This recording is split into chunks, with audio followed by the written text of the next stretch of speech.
Hello, this is Sergey with DFW 360 Booths, here to talk through how we will submit payments or how you can submit payments through PayPal. So I have an email here, test email for a quick spend package. This is what your email will look like with your contract linked below it. So we'll also go ahead and start pasting the link to this video underneath these instructions so that you can follow along to submit this payment. But you'll go ahead and start with clicking the link to your contract. And so it's going to open up and look like this.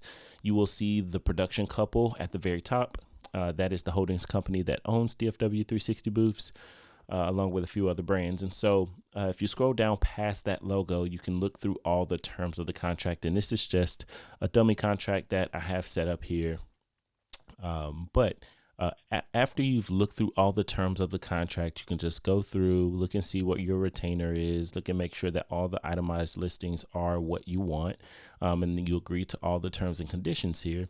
You can scroll to the bottom and you can sign electronically. Okay, so you'll go ahead and put your name in here. This is an electronic signature, which is law binding, and then go ahead and put your email address in. I'm just gonna put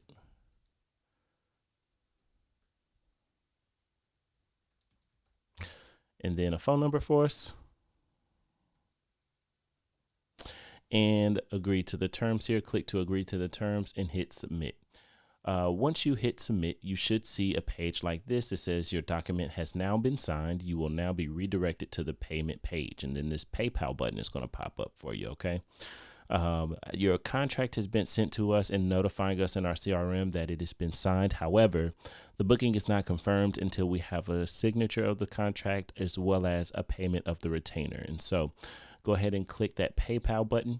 It's going to autofill your name and event date, but I always suggest, because as you can see here, it didn't autofill the event date for me. I always suggest making sure that this is all correct. So put your first and last name here.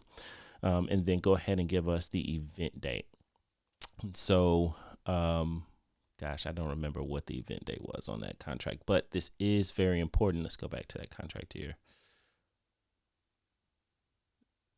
Our contract is set for November the 29th. So that's what we want to enter here.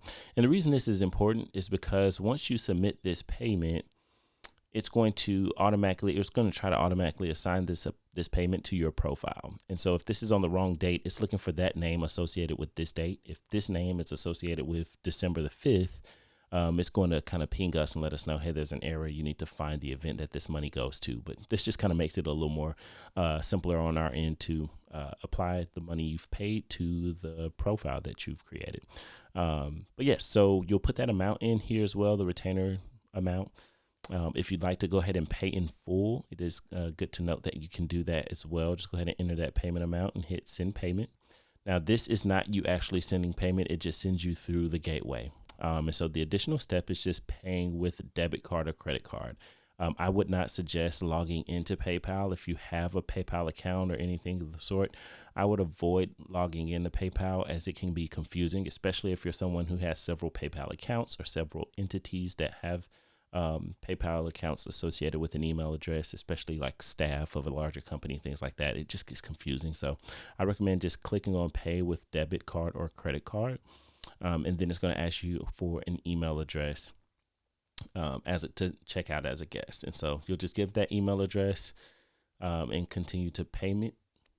Before you get started with filling out this information, I think it's important to note that you should uncheck this. You don't want PayPal to save your information or create a PayPal account if you already have one or don't have one and don't want one. So just uncheck that.